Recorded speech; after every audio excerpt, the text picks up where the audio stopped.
huge job for you personally this week with Del Piero coming to town? No, not personally. I don't think. I don't think we're going to pay any special attention to him. Obviously, we have our shape and we'll set up as normal.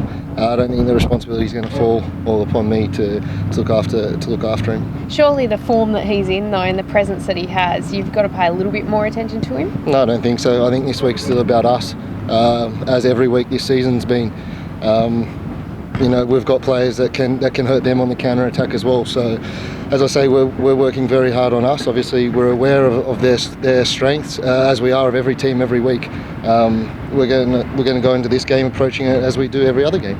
Is it fair to say, though, if you stop Del Piero, you stop Sydney FC? No, not at all. I think on the weekend they showed with Joel Griffiths coming in and Chalina and Emerton, especially in that front third, they're very, very dangerous. They've got quality all across the pitch, and I don't think Del Piero would have had the chances he did if it wasn't for the quality around him as well. I think that's been shown through their season this year. Unless the boys around him are helping out as well, obviously, he's an unbelievable player. But unless the boys around him are chipping in, then it's difficult for him. Is it intimidating knowing what sort of form he's in at the moment, though?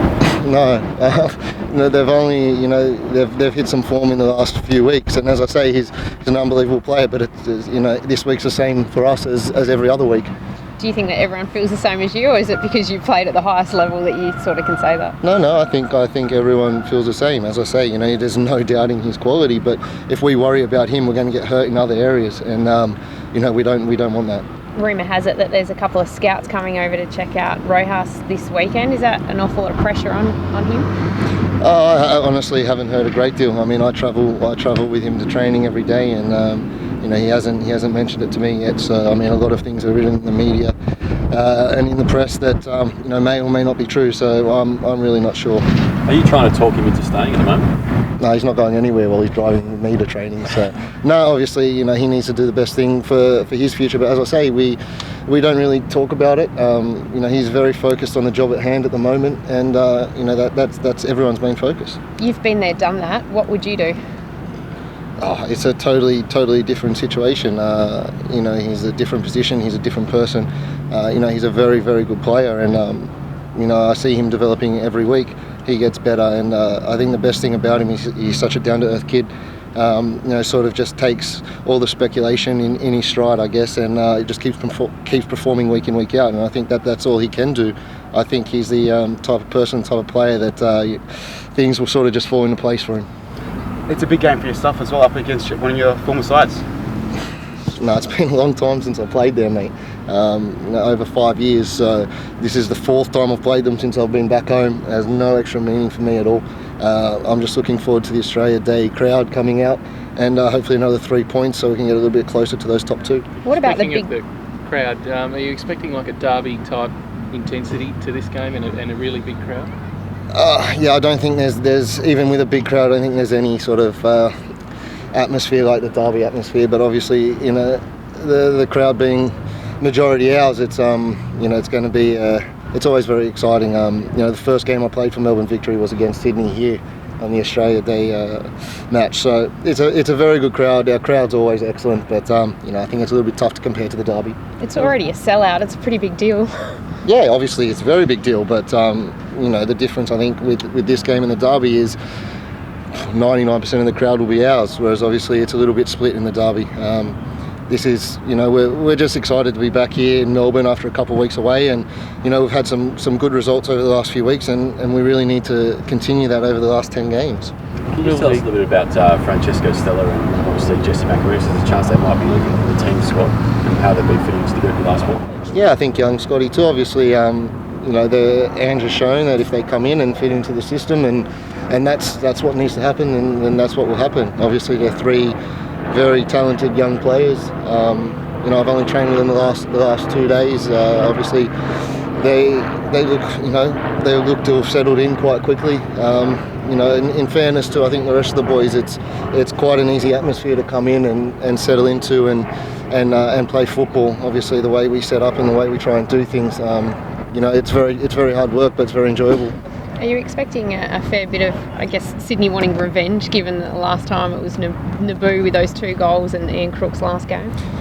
Yeah, I mean, I think they've had a couple positive results in the last few weeks. I think the biggest one for them was that Melbourne hard game. So obviously they want to get on a little bit of a roll as well.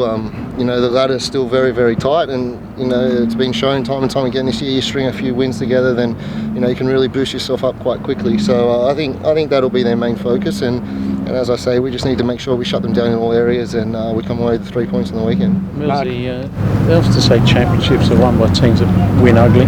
You won ugly in Perth last week, I think. Does this feel like a championship winning squad to you?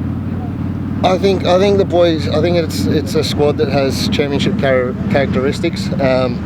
Obviously, in the first year a little bit different. I won it with Sydney, but we try and play a good game, but I guess a passing game and whatnot. But I think last weekend in Perth, we really dug deep. It was a hard trip over there. Obviously, we were very, very disappointed with the way that we did some things, did a lot of things.